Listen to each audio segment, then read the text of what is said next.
Hello guys, welcome back to another video, and we are closer and closer to the end of another quarter three, another month as well, end of the month of September, starting October next week on Tuesday. Lots of things has happened, through September, even 50 base points cut from the Fed, from the FMC, Federal Open Market Committee, a pause from Australian RBA, the Reserve Bank of Australia. That is what we're going to be talking today. And why did, the Australian dollar went up even that they done a pause? CPIs, everything is so insanely crazy how the month of September delivered to us so much volatility in a single couple weeks, right? The first half of September was very slow, and then now these two last week was crazily volatile. Now, before we start, guys, please subscribe to the channel, give us a thumbs up on this video, share this content with your friends. If you haven't yet watched the video from yesterday or 2 days ago about how would I start swing trading with $100? If I could start everything again, how could I do it? And what strategy would I use? I've put my strategy live for you. So Dave will leave the link here, up here, or down the description, so you can access that and have a free content, free good quality content for everyone. All right, cool. Moving on. Yes, RBA have paused the rates, okay? They've paused, they haven't hiked, they haven't cut anything. And I've mentioned it. That was very clear, another pause, very, very simple to analyze what they've did.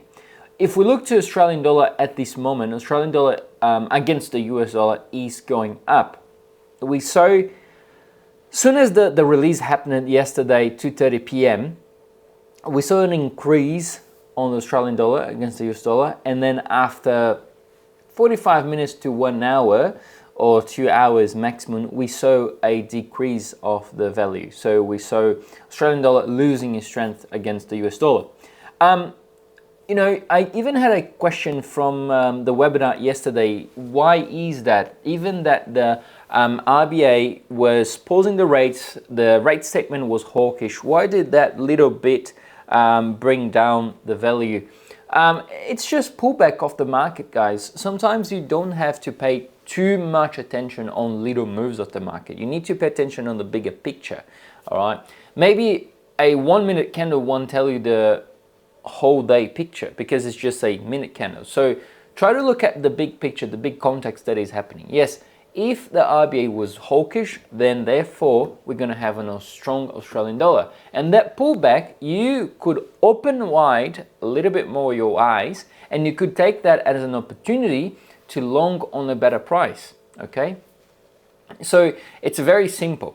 But let's get into considerations of the RBA, the Reserve Bank of Australia. They've stated that inflation continues to be decreasing, but continues to be very high. They've stated as well that the inflation path is uncertain. So that's not good because they don't know what the inflation path will be. They only know that it will take some time to get back to the target of the 2%. So even that the inflation target is at 2%, they do have at 2.79. We just got the release today of the inflation data, actually.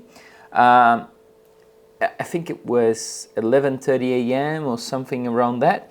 The expectations were at 2.7, all right? And it came in at 2.7 as well. So from 3.5 to, that's CPI year over year, to 2.7, it is a good, very good, nearly 1%, okay? Nearly 1% decline on inflation. But it's still 0.7 to go, and that's not even the core CPI, okay? So there is a lot of things that RBA will have to do until next year. And I don't think at all that they will cut 25 basis points this year, in the next quarter, okay? Maybe only in quarter one, first quarter of next year, maybe January, February, or March, either those 3 months. Okay, so really interesting to see how the market react to it. Very, very bullish, very, very hawkish. I do expect the Australian dollar to continue to go up. We've seen now US dollars against the Australian dollar being at $1.45. So one US dollar is worth $1.45. So there's only 45 cents of difference. So it's really good for the people traveling from Australia to US. Not that well from people traveling from US to Australia as it was 5 months ago when we had $1.60, okay, of difference. All right, guys, I hope I could help everyone here. If you haven't yet registered for the webinar tomorrow, please do it so from 5 to 6 p.m. The link is on the description.